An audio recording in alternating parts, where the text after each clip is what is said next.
request to do so from authorities in Kyiv. The International Atomic Energy Agency said it was aware of statements made by the Russian Federation on Sunday about suspected actions at 2 nuclear locations in Ukraine, according to reports on Monday. The agency did not give the location of the 2 sites. The decision follows accusations made by Russian officials in recent days that Kyiv arranged to use a so-called dirty bomb in a false flag operation. A dirty bomb will indicate a conventional explosive such as dynamite with radioactive material such as uranium to scatter the radioactive material over a huge area. There is no record of such a weapon ever being used successfully. Moscow claims without sign that there are scientific institutions in Ukraine housing the technology required to create the weapon and accuses Kyiv of planning to use it. The claims have been powerfully refuted by the United States, Ukraine and the United Kingdom, which in turn accuse Russia of trying to launch its own false flag operation. International Atomic Energy Agency, IAEA Director General Rafael Grossi received a written request from Ukraine to send teams to carry out verification activities at the 2 locations. Grossi stressed that both sides are under IAEA safeguards. Not more than 9 people have died after Cyclone Sitrang hit Bangladesh's southern coast, breaking communications and power connections and destroying houses, officials said. The cyclone, the equal to hurricanes in the Atlantic or typhoons in the West Pacific, made landfall in southern Bangladesh late on Monday, but authorities managed to get out about 1 million people to safety before the monster weather system hit. Earlier Monday, the cyclone slammed in from the Bay of Bengal with winds gusting up to 88 km per hour and a storm surge of about 3 meters 10 feet that flooded low-lying coastal areas. Heavy rains lashed much of the country, flooding cities such as the capital Dhaka, Khulna and Barisal, which witnessed 324 millimeters 13 inches of rainfall on Monday. About 33,000 Rohingya refugees from Myanmar controversially relocated from the mainland to a storm-prone island in the Bay of Bengal were ordered to stay indoors, and there were no reports of any casualties or damage, officials said. Thousands of people were evacuated on Monday in the neighboring eastern Indian state of West Bengal to more than 100 relief centers, officials said, but there were no reports of damage and people were returning home on Tuesday.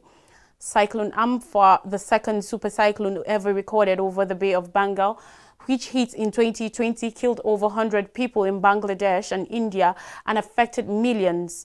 In recent years, better forecasting and more effective evacuation planning have dramatically reduced the death toll from such storms.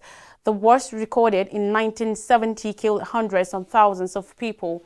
South Asia has experienced rising severe weather in recent years, triggering large-scale damage. According to environmentalists, cyclones with irregular are getting more intense and frequent due to climate change. Bangladesh Country Director of Action Aid Group, Farah Kabiru, said 2022 had seen climate emergencies such as floods and droughts on a scale that has never been witnessed before. A World Bank Institute study in 2015 estimated that some 3.5 million people in Bangladesh were at risk of river flooding every year. Now, according to reports, authorities in Indonesia have detained a woman carrying a gun outside the presidential palace in Jakarta at a time when President Joko Widodo was not in office. Presidential official Ali Mokhtar said the woman was apprehended at approximately 7 a.m. on Tuesday and that she had not entered the palace compound. The woman, who appeared to be in her 20s, was wearing a niqab, a veil worn by some Muslim women, which covers the hair and lower half of the face, and was carrying a Quran when she brandished the gun near the palace, he said, adding that she was apprehended by security officers. The woman was carrying an FN pistol and had walked directly towards the security officers and pointed the gun at them, reports said. A spokesperson for the Jakarta police said the woman was now being questioned, but it was not instantly clear what her reason was and how she was obtained the weapon. Indonesia, which is the world's biggest Muslim majority country, has formerly suffered attacks carried out by armed groups, sometimes aiming government officials and security forces. Police shot dead a woman who had opened fire on officers at the National Police Headquarters in Jakarta on March 31st last year in an attack inspired by the ISIS armed group. Indonesian authorities had already been on sharp alert at the time after a suicide bombing at a Catholic cathedral during Palm Sunday mass left at least 20 people wounded 3 days earlier in Sulawesi Island. And the death toll from a Myanmar military air attack in northern Kachin state has risen to 80. A human rights group accused the ruling generals of violating the laws of war and called on the international community to enforce a ban on the sale of arms and violation and aviation fuel to the country, according to reports.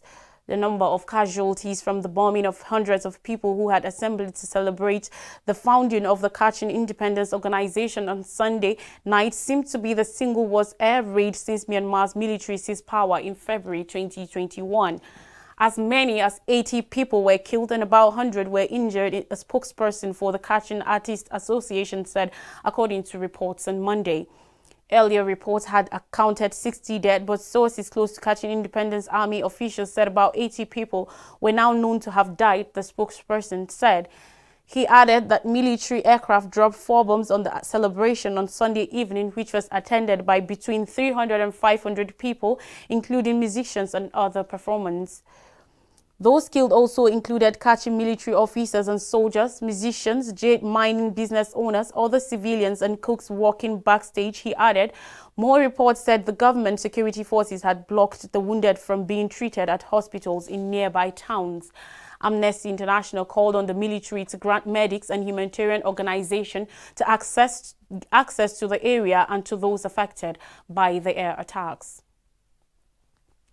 Still, Amnesty International has called on the International Criminal Court, ICC, to investigate likely war crimes following the unlawful attacks committed during Israel's deadly assault on the Gaza Strip in August. Israeli forces boasted of the precision of their attacks in Gaza in August, said Amnesty International in a new report released on Tuesday that investigates the circumstances around 3 specific attacks on civilians. Amnesty said that the victims of Israel's so-called precise raids included a 4-year-old child, a teenager visiting his mother's grave, and a fine arts student killed by Israeli tank fire while at home drinking tea with his mother.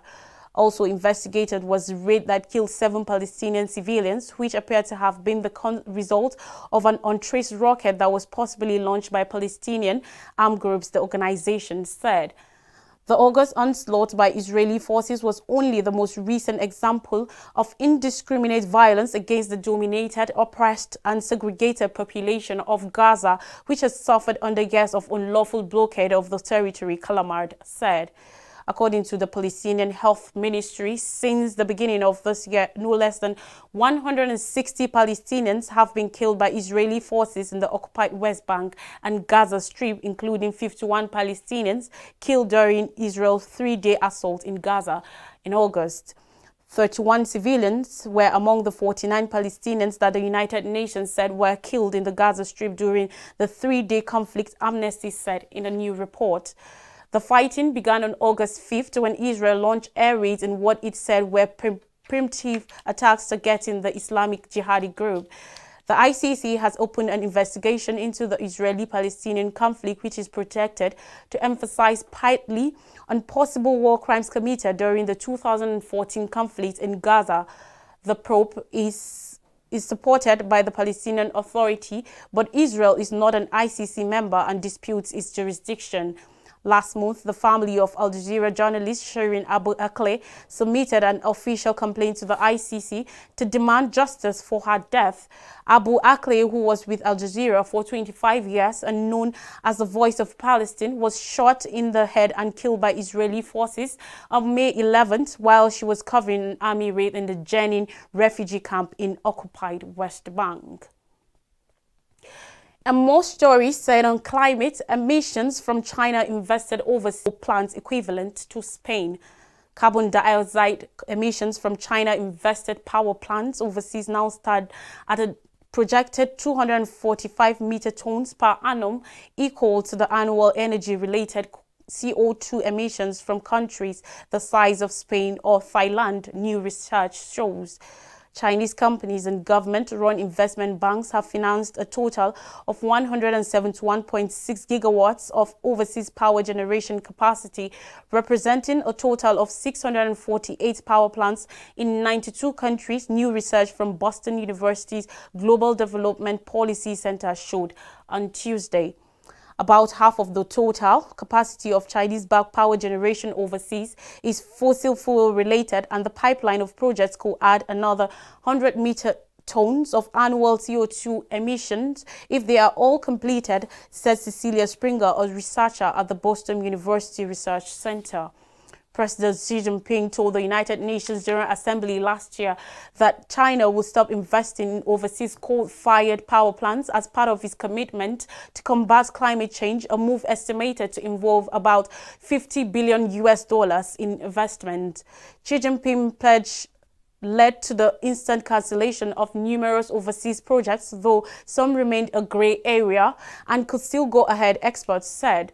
China is the world's major greenhouse gas emitter as well as its largest coal consumer. Israeli forces killed 6 Palestinians in occupied West Bank. Officials said a minimum 6 Palestinians have been killed and 21 wounded after Israeli forces raided several areas in the occupied West Bank Palestinian early Tuesday morning. Huge numbers of Israeli forces stormed the city of Nablus and were spotted by Palestinian security forces and armed fighters, according to a spokesperson for the Palestinian Fatah movement. According to the Palestinian Health Ministry, 5 Palestinians were killed by Israeli fire. One of those killed was unarmed, Palestinian health and security officials said. The Israeli military said only that their forces were operating in Nablus but gave no further details. Palestinian President Mahmoud Abbas is establishing urgent contacts in order to stop this aggression against his people in Nablus, his spokesperson Nabil Abu Radini said in a statement. Now in Africa, Chadian leader criticized recent protests citing foreign interference. Idris Deby, Chadian leader, has slammed recent protests experienced in the country, terming them insurrection with foreign backing. The protests were violently repressed and resulted in at least 50 deaths. Deby denounced the demos and further cautioned the opposition against insurgency resurrection. On Monday, Deby said a meticulously prepared insurrection had taken place with the support of foreign powers, which he did not name in a report.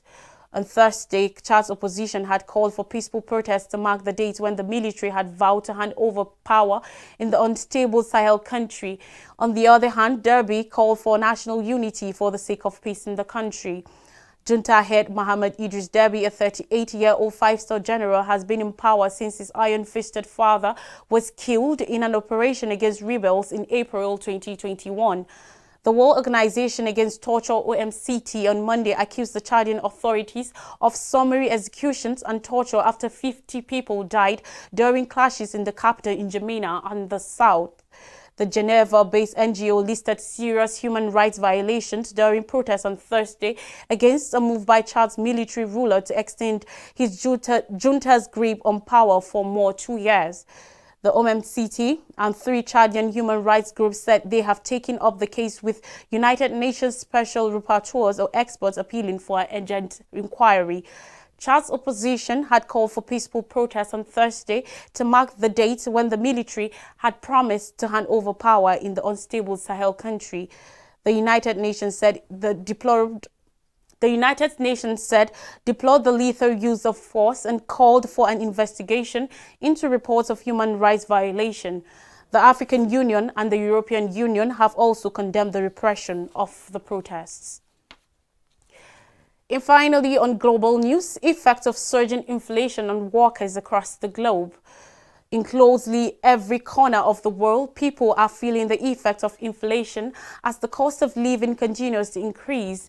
Inflation isn't impacting people equally, though, and for those with dependents, the higher prices are pinching families at home and abroad.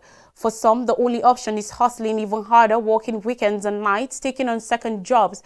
For others, it means cutting back on meat and fresh fruits in order to send what's left for their savings to family back home, some of whom are fleeing famine or conflict. A staggering 71 million more people around the world experience poverty as a result of rising food and energy prices that climbed in the weeks following Russia's invasion of Ukraine and its effects on the availability of grains from the Black Sea region, according to the United Nations Development Programme. The ripple effect of the war in Ukraine on grain importing countries exacerbated already dire economic conditions in countries still reeling from the economic shocks of the COVID-19 pandemic and the effects of climate change. The International Monetary Fund estimates that global inflation will peak at 9.5% this year, but in developing countries, inflation is much higher. Let's take a quick break. When we come back, it will be Zuma Nigeria.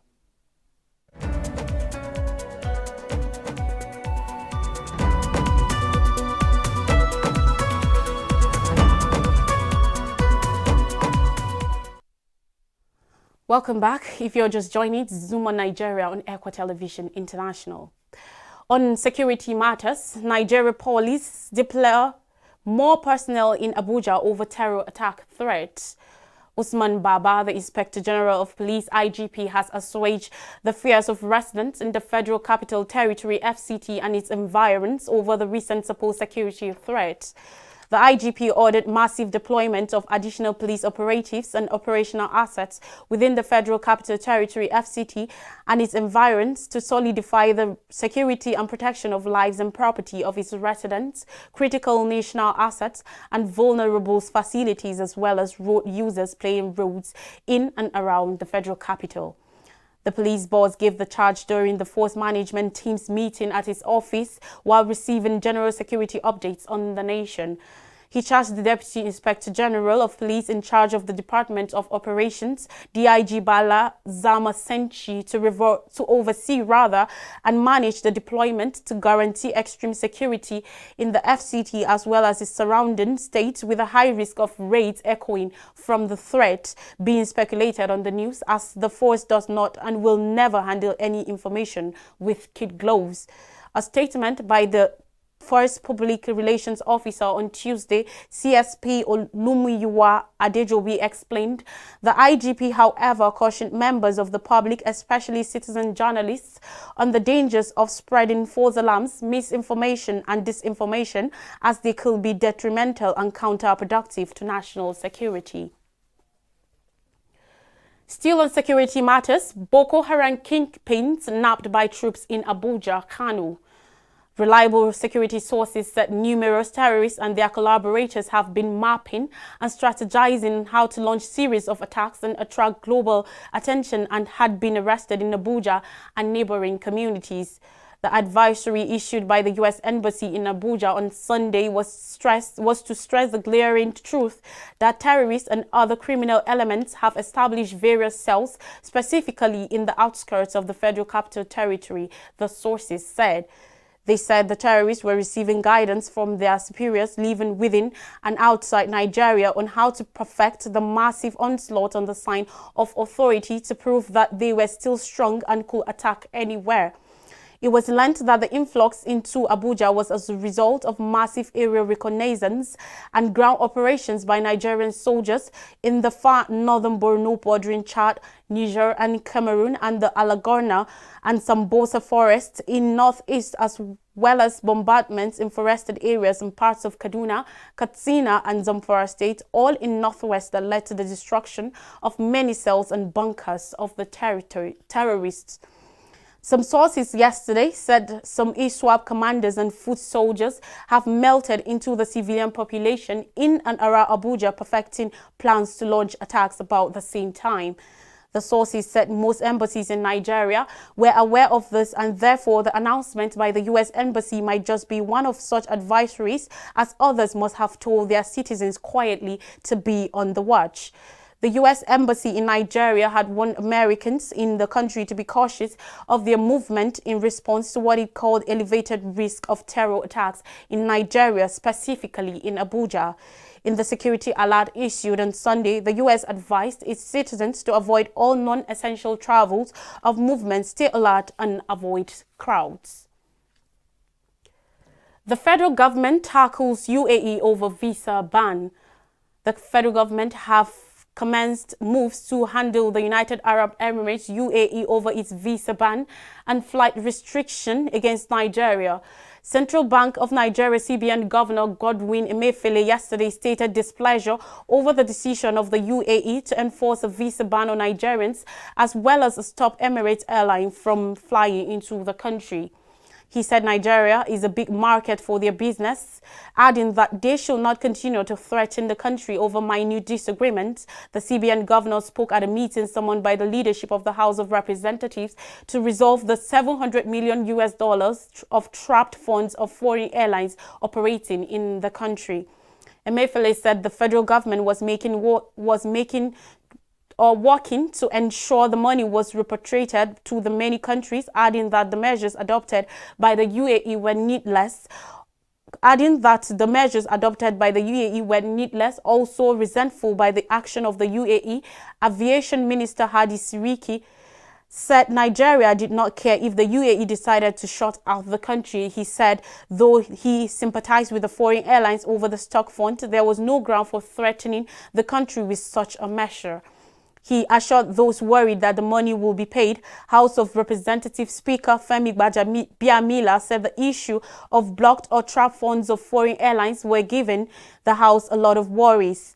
The Speaker also said the principle of reciprocity needs that Nigerian carriers are also permitted to fly into countries whose airlines have a massive market in the country. And finally, 2023 elections, Wike rejects Atiku. The People's Democratic Party, PDP, go down deeper into crisis yesterday with Rivers State Governor Nyesom Wike promising not to campaign for his People's Democratic Party presidential candidate Alhaji Atiku Abubakar. Wike's blow compounded the persistent row in the opposition party over the retention of Dr. Iyorchia Ayu as national chairman. Ayu has been under pressure from the 5 PDP governors, Wike, Samuel Ortom of Benue, Seyi Makinde of Oyo, Okeze Epezu of Abia, and Ifeanyi Ugwuanyi Enugu, and some chieftains, including former Information Minister Professor Jory Gana and Chief Olabode George, to step down.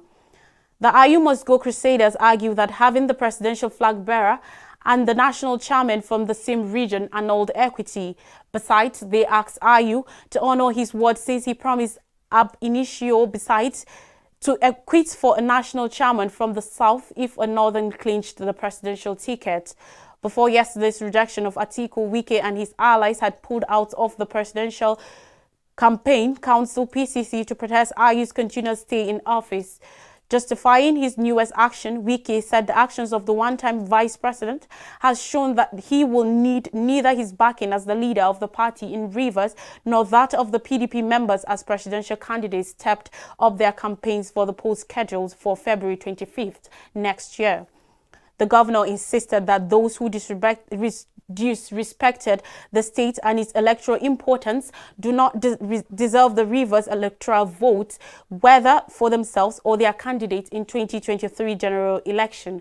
According to him, Atiku and the PDP leadership had shown that they place no value on Rivers by picking people from the state into their campaign council without his input. To refresh our memories, Ukraine war, United Nations nuclear watchdog to inspect Ukrainian sites after request from Kyiv. Cyclone Sitrang hits Bangladesh, killing 9. Outside Indonesian presidential palace, woman with gun arrested. Loss of life toll from air attacks in Myanmar's Kachin to hit 80, and Amnesty urges investigations of probable war crimes in Gaza. And that's the news, everyone. Thanks for watching. I am Lois Turaki. Enjoy the rest of your day.